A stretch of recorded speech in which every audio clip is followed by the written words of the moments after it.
everybody, welcome to the channel. Joey's in the intro again. It's like he's infecting us a little bit or something.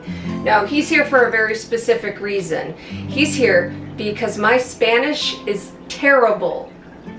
That's why he's here. I'm only slightly better with my Spanish.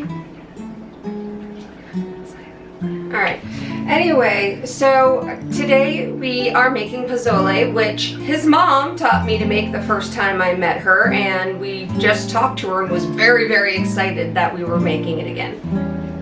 Also the fact that I had kind of memorized what she did a little bit. Very proud of you.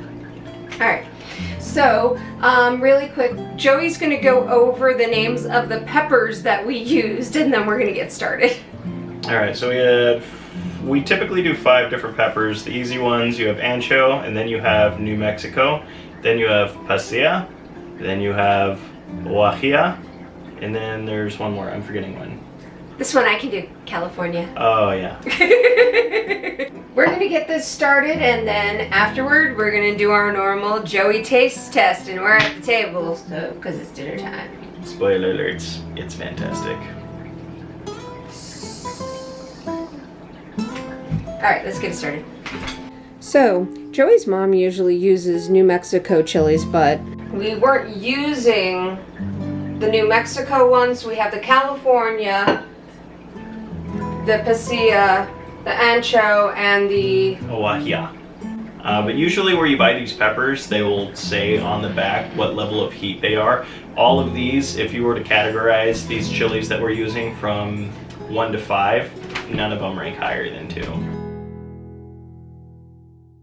California peppers I have found to be one of the easier ones to clean out, and they've got a really nice red color. As I get into cleaning these up, I'm going to do so by removing all of the stems and seeds, and I do this by either slicing or tearing, usually slicing with a sharp knife, one side of the peppers, and then just cleaning all of that stuff out. If I'm quoting my mother correctly, I hope I am. Don't judge me, Mom. The pasillas are usually used for a red sauce, and like an enchilada, they tend to be a little bit bitter. The rest of them tend to be very mild and have a variety of different uses. It's just the pasilla that's sticking out in my mind right now.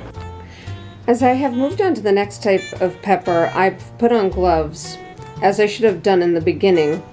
Hot or not, my thumb is burning a little bit. It was the ancho that was bitter. Oh, it was the ancho that was bitter. Ancho chili peppers are very sticky when cleaning them out. Makes me glad I broke out the gloves. They're also the most green of all the peppers I'm using, which is hard to see at the moment. Guajillo. Yeah, I'm leaving that one right to you, dude. Alright, so the G and the J both produce an H sound, but when it's at the beginning, it has more of a W base to it, so it goes wah. Like... So guajillo? Yeah, guajillo. Guajillo. Okay, so we've pronounced guajillo wrong. Joey thought it ended with an A, giving it an A sound instead of an O sound, but it's guajillo, not guajilla. Thank you for everybody who's being so patient as we fully butcher the Spanish language. So now we're going to fill up the bowl one more time before we throw all the peppers in the pot and boil them.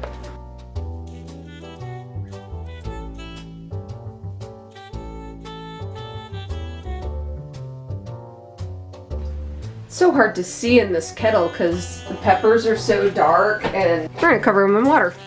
This is just filtered tap water. And we are literally going to cover them. That brings us up to a little bit over 8 quarts. This is my savory spatula. Push that down. This has been boiling for a bit. It's just about there.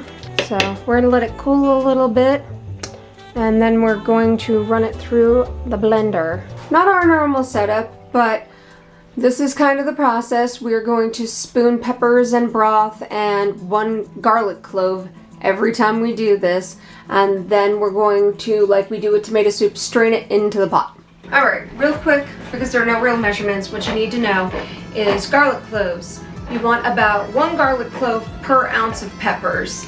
One of the recipes I read said to use 4 ounces of peppers and 5 quarts of water. seems a bit much to me. I used about 12 ounces of peppers and about 10 quarts, 9-10 quarts-ish of water. So this is the way I was taught to do it. It should be more than fine. I'm telling you this because there's no real measurements that I have. I kind of just wing this because it's one of those recipes. So I'm going to tell you what I've done as I go, and I'll try to pull together a recipe from everything I tell you. It's the best I can do. I'm going to use my 2-cup measure when I add the broth. And this I'm just using as a scoop, more or less. It's not about measuring anything. Why are you so dark? Oh, that's why. There we go. Oh, quick apology for the footage up to this point. As you can see, I'm at the point where I'm blending. This is an editing note. I'm sorry. Everything was so dark. One of the settings on my camera was wrong, and it just made everything dark. But we've got it figured out, so now you can see how pretty this soup really is. And we're going to continue making we're going to continue. It's time to strain the broth. We're going to try this again. I'm going to let you actually see what's going on with all the pretty colors. So look at all the pretty reds and greens. It's like Christmas over here. Alright, so I'm just going to scoop some of this into here. Ooh. And broth.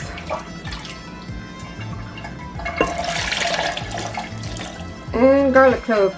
These garlic cloves are huge.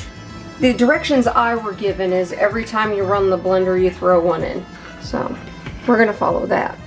And puree.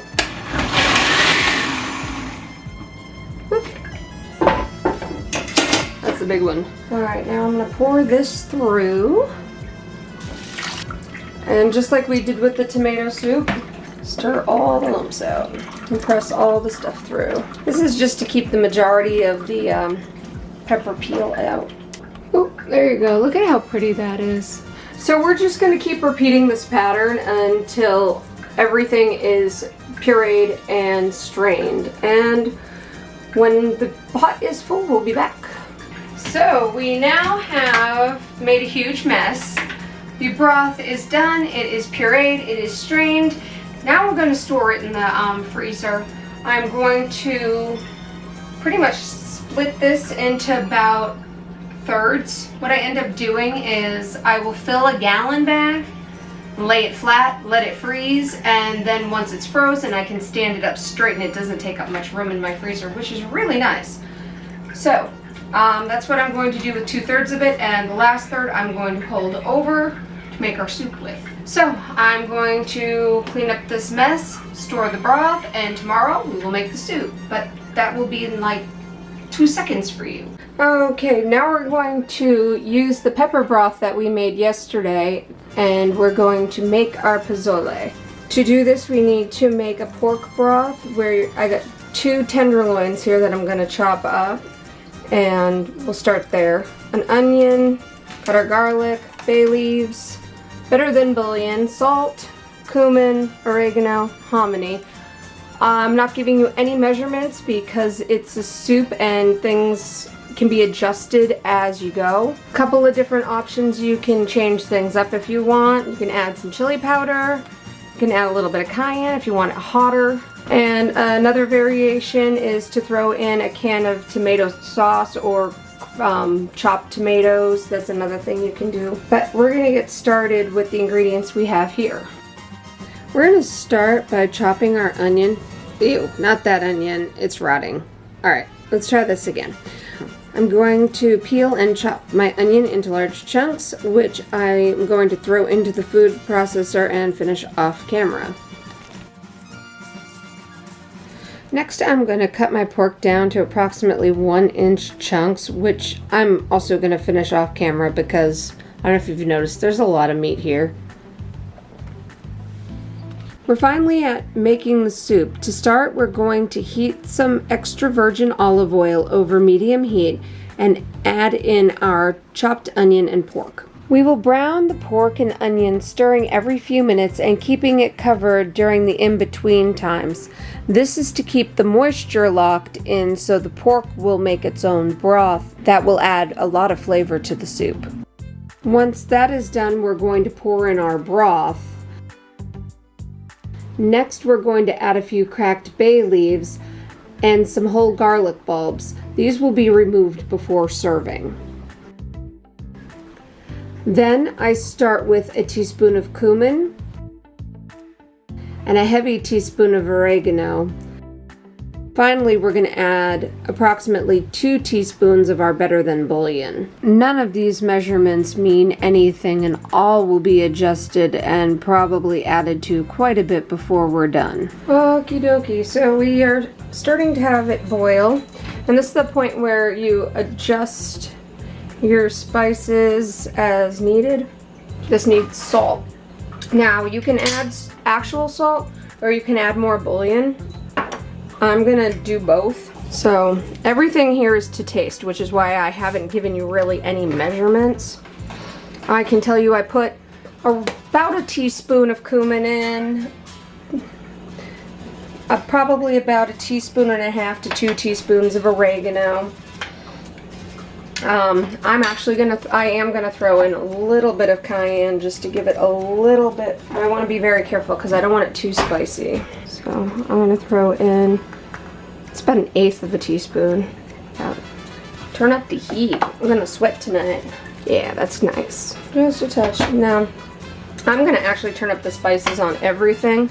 So I'm gonna add some more cumin. Like I said, I'm just eyeballing. Add a little bit and then taste it. Don't just throw in ingredients if you're not sure how they're gonna interact with each other. Taste as you go, adjust it as you need, and remember that once you add the hominy, it's gonna mute the flavor ever so slightly. Oh, that's better. Oh yeah. Now I'm gonna add more bullion. And we're gonna let this go for a little bit. I'm gonna actually turn this down to a simmer now and just let it do its thing. It is so yummy already.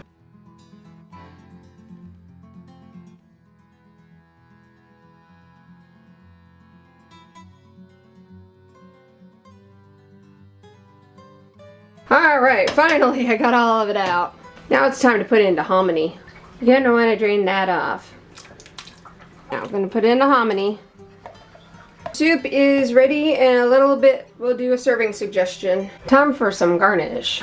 So this is just a few of the things that you can use to garnish your soup with. These are the things that my family prefers. So we just have some lime slices, avocado, some tortilla chips, and this is some dried cilantro for Joey. I have that fun gene where it tastes like ivory soap to me, so I leave that to him. Other options, thinly sliced cabbage and thinly sliced red radishes. I'm going to pour out a bowl of soup so you can see it, and we'll have Joey try it and see what he thinks and how I did, and catch you in a minute. And there it is, ready to be served. All we need is a spoon and a Joey. There's the spoon. Time to get the Joey. Okay, baby, I have a bowl of pozole for you. Oh, thank you. I will take it and leave now. The viewers don't want to see what a mess I'm about to make of myself. So, we got the bowl ready. It's very leathery. It's very red. It's going to be a pain in the butt cleaning dishes that you made with it. I use a lot of bleach afterward. It is super good. But, like with some cooking, the little citrus brings out a little extra depth of flavor that you wouldn't otherwise have. And it's super good. It's well worth the limey fingers to deal with. Give that a quick mix. I just got a lime shower. Oh, I'm sorry. It's antibacterial, baby. Woohoo! That lime really kicks it up to the next level. It is super delicious. I love it loaded with hominy. I feel like you can never have too much hominy, but I like my soups and stews to be really thick and have a lot of stuff in it for me to bite into. Well, I have added to this pot, because I did add a couple more pork. I beefed it up with a couple more pork chops and another can of hominy, because I had heated up so much pepper broth and turned it into such a large soup that there was nothing to do but add more to it. And you can also, we have chunks of avocado, so you can put a little bit of avocado in there. Nice little healthy fat addition. Good times. This stuff is fantastic, and I love throwing in all the extras, but if you're gonna have it, try it without the lime first, it's gonna be good. Try it with the lime afterwards, and it's gonna insert favorite cooking show person slogan here. Bam! Well, I can say that I have tried this a few times. It is very good, and it's one of his favorites. So he's really the one that you want to judge on that. So I'm gonna say until next time, take care, be safe, and bye.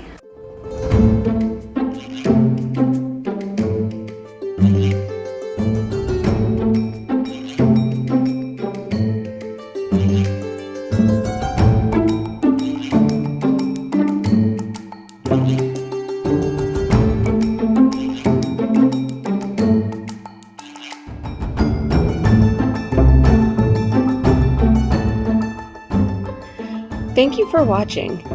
If you enjoyed what you saw and would like to see more content like this, please like, subscribe, hit the notification bell so you know when I have uploaded again. And from all of us at the channel, take care, be safe, and... I'm not sure if you got that one. Let me California. Just a little overdue right there. Yeah, you totally made yourself blush. Oh, I could already see it in the camera.